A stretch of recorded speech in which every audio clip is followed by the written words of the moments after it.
पुणी थोड़े नवा वीडियो को आप स्वागत मो चैनल रे। आज आम देखा कि प्रकार तुम मैंने ओएसटीटी अप्लाई कर जो मैंने बीएड कंटिन्यू अच्छा कि बीएड सर देते निज फोन रे कि आप जब लैपटॉप कि डेस्कटॉप अच्छी जदि अप्लाई करें ठीक अच्छे। आर लास्ट डेट है आपणकर 17 डिसेम्बर 2025 लास्ट डेट अच्छी। यार नोटिफिकेशन आसाला 5 डिसेम्बर अप्लाई चलता 6 डिसेम्बर। जल्दी जल्दी अप्लाई कर दिंतु कहीं लास्ट टाइम रे आपणकर सर्वरटा डाउन हो साइटा खोल न खोल ठीक अच्छे। प्रथम आपण को कौन सी ब्राउजर रे सर्च करने को पड़ो ठीक अच्छे। ये आपण मानक बीएससी ओडिशा सर्च करने को पड़ो बीएससी ओडिशा ठीक अच्छे।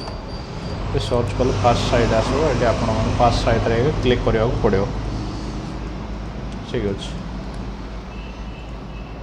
अदरवाइज आपण मानक ये सर्च कर पड़ो ओटीटी अप्लाई ठीक अच्छे। सॉरी ओएसटीटी अप्लाई ओएसटीटी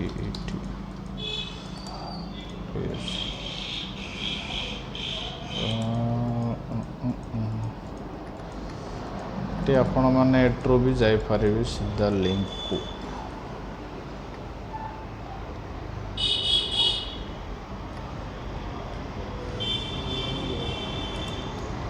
ठीक अच्छे। ए साइट रे आसला परे आपण मानक ये पास्ट रे तल ऑप्शन देखो पास्ट ऊपर ऑप्शन टा आपणकर ओटीटीटा एडमिट कार्डटा रिलीज हो गला आपण मैंने चाहिए डाउनलोड करेंगे। आर वीडियो भी मुझे नेक्स्ट वीडियो रे देदेवी आपण मैंने कि प्रकार डाउनलोड करेंगे। तो देखो तल नोटिफिकेशन आपणकर OSTET 2025 ठीक अच्छे। ये क्लिक करेंगे। क्लिक कलापर आपण मानक ये पास्ट रे जदि रजिस्ट्रेशन करें आपण मैंने मोबाइल नंबर कि पासवर्ड देकी लॉगिन करेंगे। जदि नुआ रे आपण मैंने अच्छा click for a new registration ये आपण मानक क्लिक करने पड़ो। जदि आपण मैंने गाइडलाइंस कि इंस्ट्रक्शन देवाई चाहते नेक्स्ट तलटा आपण मैंने क्लिक करेंगे ठीक अच्छे। क्लिक फॉर न्यू रजिस्ट्रेशन रे क्लिक करूँ। ये आपण मानक आपणकर ना एंटर करने पड़ो पासवर्ड क्रिएट करने पड़ो। तलटारे भी सेम पासवर्ड क्रिएट करेंगे। आपणकर caste SC ST SCBC OBC general आपण मानक कास्ट आपणकर कास्ट अनुसार सिलेक्ट करने पड़ो। जेहेतु मोर ST मो ST क्लिक करने भी ये आपणकर नेक्स्ट मोबाइल नंबर देवाक पड़ो ईमेल आईडी देवाक पड़ो। तापर आपण सबमिट करेंगे। सबमिट कलापर आपणकर मोबाइल नंबर रे गोटे OTP जो से OTP देकी आपणकर वेरीफाई करने ठीक अच्छे। तो देखो आपण मैंने मोबाइल नंबर देकी वेरीफाई करला परे आपण मानकर ए बड़ा पळा आसो ठीक अच्छे। मोबाइल नंबर वेरीफाइड वाली पळा आसो तापर बैक हे जवे साइट रो बैक हे गले आपण मानक नेक्स्ट पळा आसो ठीक अच्छे। ये प्रकार करेंगे स्टेप बाय स्टेप आपण मैंने वीडियोटा को शेष पर्यंत देखंतु। तापर पुणी लॉगिन हैला परे आपण मानक ए पळा सक्सेसफुली लॉगिन बोली कि पळा आसो ठीक अच्छे। ये प्रकार आपण मानक स्टेप गुडा को फॉलो करियो को पड़ो। जो आपण मानक लॉगिन कला परे ए बळे आपण मानक आउतरे पेमेंट करिया पई कहबो जोटा आपण माने यूपीआई माध्यम रे किबा स्कैन पे माध्यम रे आपण पेमेंटटा करि परिबे ठीक अच्छे। तो चलंतु नेक्स्ट स्टेप को पळे जो आपण कर सारला परे आपण माने ए प्रकार लॉगिन हे जिवे। लॉगिन हैला परे पास्ट रे आपण मानक ना देवा पड़ो। तापर आपण मानकर डेट ऑफ बर्थ जेंडर ठीक अच्छे। तो आपण मानकर कास्ट देवा पड़ो। कास्ट देला परे आपण मानकर आधार नंबर देवा पड़ो। तापर फोटो अपलोड करिया पड़ो जोटा कास्ट सर्टिफिकेट रो ठीक अच्छे। आ फोटो तापर सिग्नेचर अपलोड करिया पड़ो आपण मानकर। तापर बापा को ना माँ को ना देवा पड़ो ठीक अच्छे। तले एड्रेस डिटेल रे आपणकर गाँ तापर post office pin code district देवा पड़ो। आपण मानक सिग्नेचरटा 20 MB रो आगे ही मोबाइल रे टिक करने को रखा पड़ो ठीक अच्छे।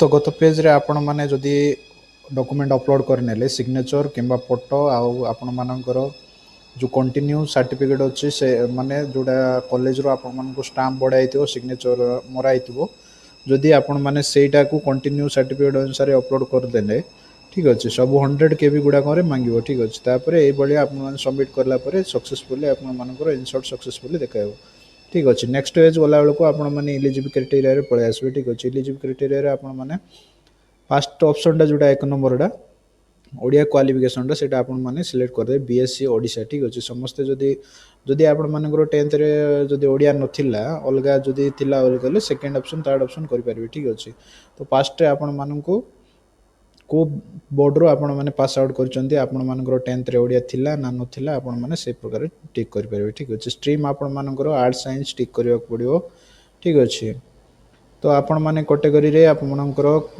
ठीक अछि कैटेगरी रे आपण माने सिलेक्ट करि परिबे एजुकेशन आमे जदि साइंस रो सॉरी आर्ट्स पिला मानकर पई एजुकेशन टीचर सिलेक्ट कर देबे ठीक अछि साइंस पिला मानकर पई से साइंस पिला मानकर अलगा ठीक अछि तो देखंतु आपण माने जदि इंटीग्रेटेड 4 ईयर बीएड करथिबे ताहेले तळ ऑप्शन टा पळे आसबे गोटे तळ ऑप्शन टा सिलेक्ट कर देबे जदि आपण माने 2 ईयर बीएड करथिबे ता किंबा कंटिन्यू अछंती ताहेले फास्ट ऑप्शन टा टिक करेबे ठीक अछि तापर एटी आपण मानकर ग्रेजुएशन रो सब्जेक्ट टा देबा पड़िबो जेहेतु मो ओडिया पिलार अप्लाई करूछि से ओडिया किंबा पॉलिटिकल साइंस मो देबी ठीक अछि स्टेप बाय स्टेप देबा पड़िबो ठीक अछि पॉलिटिकल साइंस रे मो सिलेक्ट करनेबी सिलेक्ट करला परे 4 नंबर ऑप्शन रे आपण मानकर परसेंटेज देबा पड़िबो जोड़ा आपको ग्रेजुएशन रे 40% अबव किंबा सॉरी 50% अबव देबा को पड़िबो ठीक अछि